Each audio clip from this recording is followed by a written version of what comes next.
స్వర్ణాల చెరువు ఎన్టీఆర్ నెక్లెస్ రోడ్డును అద్భుతంగా తీర్చిదిద్దుతానని రాష్ట్ర పురపాలక పట్టణాభివృద్ధి శాఖ మంత్రి డాక్టర్ పొంగూరు నారాయణ తెలిపారు. ఈ సందర్భంగా నెల్లూరు నగరంలోని స్వర్ణాల చెరువు ఎన్టీఆర్ నెక్లెస్ రోడ్డును అధికారులు, ప్రజా ప్రతినిధులతో కలిసి మంత్రి నారాయణ పరిశీలించారు. 2014లో ప్రారంభించి ఆగిపోయిన పనులను త్వరలో పూర్తి చేస్తామని, వెంటనే ప్రణాళికలు తయారు చేయాలని ఆయన అధికారులకి ఆదేశాలు జారీ చేశారు.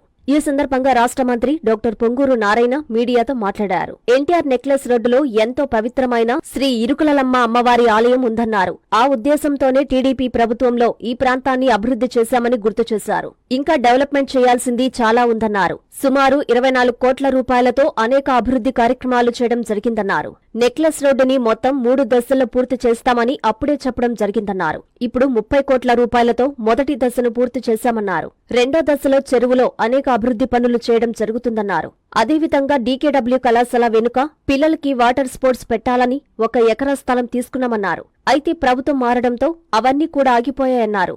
చక్కగా ఇదంతా డెవలప్ చేశాం, ఇంకా చేయాల్సింది చాలా ఉంది.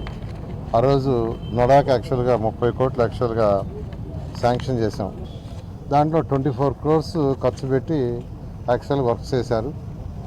అయితే ప్రభుత్వం పోవటం మిగతాది ఆగిపోయింది. అయితే ఇది యాక్చువల్గా phase 1, phase 2, phase 3 అని చెప్పాను. ఆ రోజు నేను చెప్పానంటే ఇప్పుడు phase 1 చేస్తున్నాం ఈ 30 crores. తర్వాత నెక్స్ట్ స్టెప్ phase 2 చేస్తాం. ఎందుకంటే phase 2 ఏంటంటే రివర్లో ఇంకా చేయాలని చాలా యాక్చువల్గా ఆలోచన ఉన్నాయి. అప్పుడు వాటర్ స్పోర్ట్స్ పిల్లల కోసంగా వాటర్ స్పోర్ట్స్ పెట్టాలని 1 acre, 1.5 acre ఆ రోజు యాక్చువల్గా తీసుకోవడం జరిగింది. ఇలాంటి ప్రాజెక్టులకి సెంట్రల్ గవర్నమెంట్ కొంత ఫండ్స్ ఇస్తుందని తెలిపారు. రాష్ట్రం నుంచి నేను, కేంద్రం నుంచి ఎంపీ వేమిరెడ్డిలు నిధులు తీసుకువచ్చి అభివృద్ధి చేస్తామన్నారు. వెంటనే నెక్లెస్ రోడ్డులో లైట్లు, చెరువులో గుర్రపు డెక్క, పిచ్చి చెట్లను తొలగించేందుకు నిధులు మంజూరు చేయించేందుకు చర్యలు చేపడుతున్నామన్నారు. ఎందుకంటే రాష్ట్ర ఖజానా ఖాళీగా ఉందని వైసీపీ ప్రభుత్వంకి చురకలంటించారు. మున్సిపల్ శాఖలో 3,500 కోట్లు ఉంటే అవి సీఎంఎఫ్ఎస్ పోవడంతో వాటిని ప్రభుత్వం ఖర్చు పెట్టేసిందన్నారు.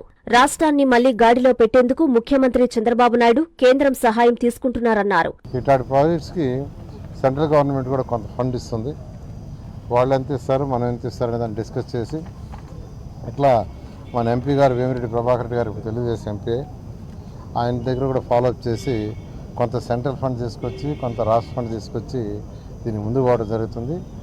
ఇన్కంప్లీట్గా ఉన్నాయి, వాటన్నిటికీ ఎస్టిమేషన్ చేస్తే ఇమీడియట్గా ఫస్ట్ వాటికి అమౌంట్ శాంక్షన్ చేయించి ఫస్ట్ ఈ బేసిక్ వర్క్ చేస్తాం. ఎందుకంటే ఖజానా ఖాళీగా ఉంది, ఖజానాలో డబ్బులు లేవు. మున్సిపల్ శాఖలో ఈరోజు 3,500 కోట్లు ఉంటే ఆ 3,500 కోట్ల సిఎఫ్ఎంఎస్ పోయి మొత్తం గత ప్రభుత్వం ఖర్చు పెట్టేసింది.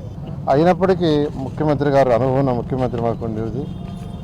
ఆయన యాక్చువల్గా కొంత కేంద్ర ప్రభుత్వం సహాయం తీసుకోవడానికి కూడా అన్ని విధాలా ప్రయత్నిస్తున్నారు. నేను మంత్రి అయిన 15 రోజుల నుంచి కార్పొరేషన్లు, మున్సిపాలిటీలు, నగర పంచాయతీలు ఎలా చేయాలన్న దానిపై అధికారులతో కలిసి సమీక్షలు నిర్వహిస్తున్నామన్నారు. ఇవన్నీ కూడా మరో 15 నుంచి 20 రోజుల్లో ఓ కొలిక్కి వస్తాయని, అప్పటి నుంచి పనులు ప్రారంభిస్తామని చెప్పారు. నెల్లూరు నగర ప్రజలకి ఇచ్చిన మాటని త్వరలోనే నెరవేరుస్తానని, పెండింగ్ ప్రాజెక్టులన్నీ పూర్తి చేస్తానని నారాయణ హామీ ఇచ్చారు. ఈ కార్యక్రమంలో municipal commissioner Vikas Marmat, deputy mayor Roop Kumar Yadav, మాజీ మున్సిపల్ చైర్పర్సన్ తాలపాక అనురాధ, మాజీ జెడ్పీటీసీ విజేతారెడ్డి, మాజీ మేయర్ భానుశ్రీ, కోటంరెడ్డి గిరిధర్రెడ్డి, టీడీపీ ముఖ్య నాయకులు